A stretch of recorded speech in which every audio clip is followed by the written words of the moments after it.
This is Jay Martin. Human beings are getting weaker when it comes to objective thoughts.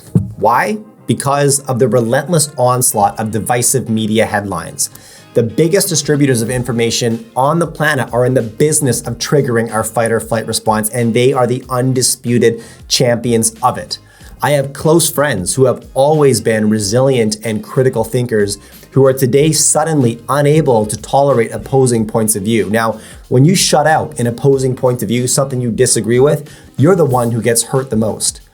I try to strip things back to basics, whether it's investing, business, or critical thinking. I strip away as much programming, assumptions, and biases as possible because it is more important today than ever to take a critical look at how we are interpreting current events, how we are interpreting political views, how we are interpreting policy, and how we are interpreting our neighbors. Because more frequently, what I hear from people today is it's important to think critically, as long as you think critically the same way I think critically, which obviously is ridiculous and makes no sense.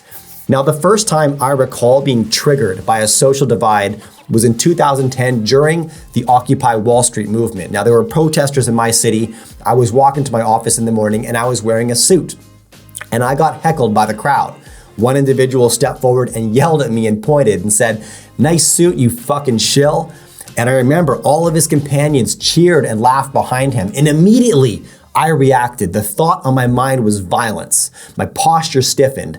That fight or flight response was fully engaged. And I walked back to my office thinking about what just had occurred. I remember thinking how entitled the protesters were, how fruitless it was to complain about something without providing solutions, and how I was different from them. I had drawn a line in the sand. And as my day progressed, my anger subsided, but I was still frustrated because the intent behind that taunt was to trigger me. And guess what? It worked. For a moment in time, I accepted the division. I accepted the us versus them narrative, and I drew a line in the sand, a line between myself and people that I knew nothing about and who knew nothing about me. I was angry at myself because it was an irrelevant and meaningless act, but I had been baited and I took the bait.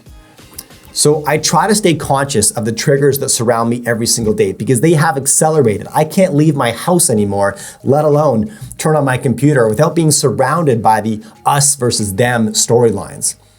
But dismissing our brothers and sisters for thinking, acting, or believing differently from ourselves is a weak and lazy approach to life. Fighting through our differences and persevering through our conflicts is hard work, and most people are not willing to do hard things. So here is my challenge to you. Practice. Human beings are meaning-making machines. When something occurs, our minds immediately place meaning on it. The Occupy Wall Street protesters heckled me. So in my mind, that meant they must hate me. So I should hate them because obviously we have fundamental differences about what is best for society. And clearly I am right, so clearly they are idiots. And we need to educate them through force if necessary. We need to punish them into enlightenment, you know?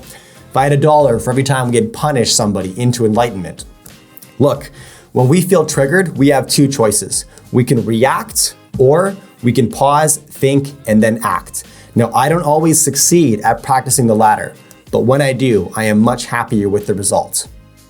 Have an awesome day. This is Jay Martin. Okay guys, 3 last things. First, if you enjoy my interviews and would like a bit more, you can subscribe to my Friday newsletter. It's free, and the comment to subscribe is right beneath this video in that pinned comment. In this newsletter, I share my key lessons learned, takeaways, and any actions that I might be taking in the market as a consequence of what I've learned on the show. Second, when I started a YouTube channel, I never anticipated generating any advertising revenue. But coincidentally, I do now, which is awesome. And so what I've decided to do is donate this to an organization that is very close to my heart called Zero Ceiling. Their mission is to end youth homelessness. The way they do this is by providing young people experiencing homelessness with supportive housing, employment, professional support, life skills, and outdoor adventure. Because often young people in urban centers with no resources will never get the opportunity to experience wild places, nature that can be so transformational, and absolutely was for me. Third, If you prefer to listen to my content, you can now find us wherever you listen to podcasts. Just search for The Jay Martin Show.